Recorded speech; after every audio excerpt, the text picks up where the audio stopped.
Hello, it's Friday, March 29th. It must be time for another legislative update from your North Carolina Medical Society. It has been a week of introductions. I mean, we have seen a boatload of health insurance or health care bills come out this week. But before we get into that kind of laundry list, let's talk about what did move.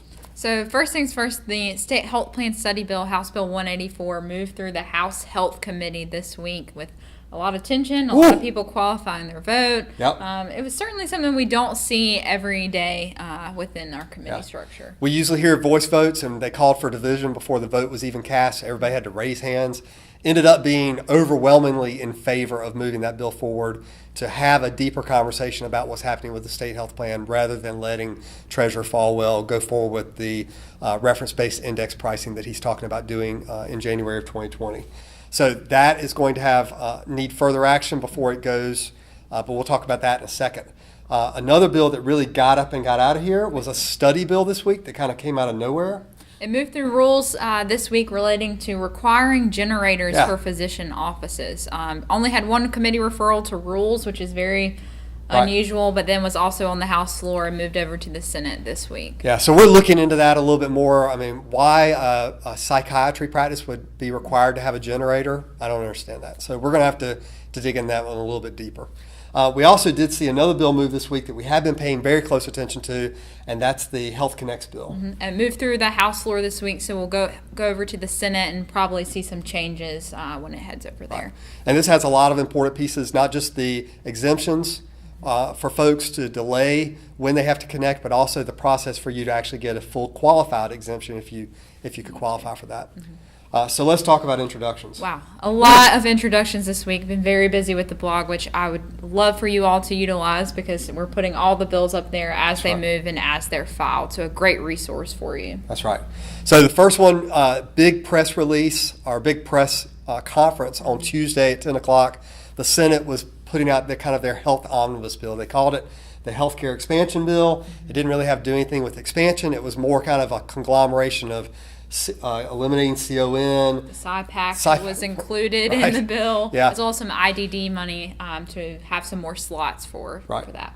Right. So cap waiver slots have been had a big waiting list for a long time. This would kind of get that list taken care of and allocate the money towards making that happen.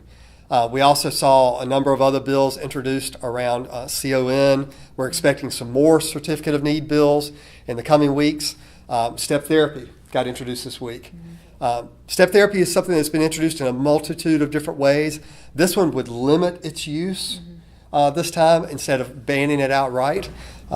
So we'll see where that goes. We also saw a bill relating to opioids, death by distribution, filed both in the House and the Senate this week, as well as a press conference on both of those bills. That's right. And you'll remember that this bill was one that was partially, or they tried to attach it to the HOPE Act last year. We had a lot of anxiety about this bill because it creates a lesser included murder statute for someone where a death results because of an opioid, and whoever gave that person that opioid, whether it's a pharmacist or a doctor or a drug dealer, they could potentially be caught up in that.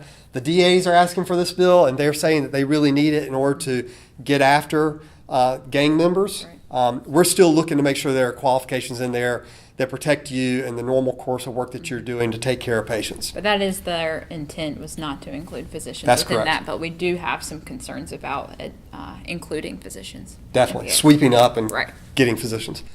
Surprise billing got introduced this year, very similar to what we've seen in years past. Again, just like we told you before, we don't think we need this bill. It's Senate Bill 386. We think that in North Carolina, we have a very strong protection under 58.3200, which is one of the insurance statutes that protects against this very thing for health plans that are actually managed in North Carolina.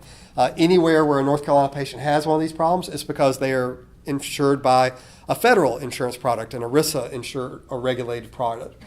So that means that we need to look at the federal government for a fix and not the state government for a fix. So we should be absolutely opposed to this bill. Right. Yep. And one other bill that was filed this week relating to insurance is the House's version of the small business insurance bill. So a little bit different, more narrow than the bill that we saw come from the Senate that we've mentioned to you in this video, but we'll be following that one closely as well. You'll remember the Senate bill affected our MEWA, and they had to make some changes.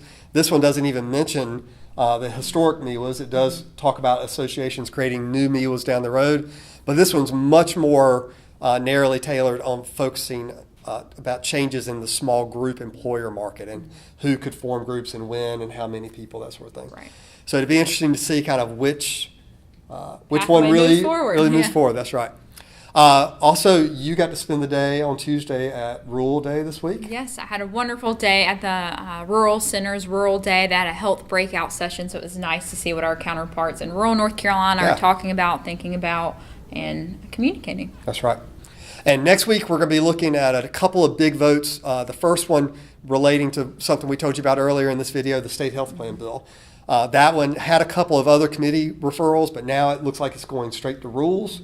And then to the floor. So we'll probably have another action alert this week to contact the entire House, not just the House Health Committee, as some of you received last week. So if you get another action alert this week and you're wondering why, it's because now you're talking to everybody, right? Not just the House Health Committee. I greatly appreciate your participation in that. We've heard great feedback from legislators on you making that customized and meaningful to how it relates to you and your patients. So thank you for your participation. We hope that you will continue participating in those because they do make a difference. That's right.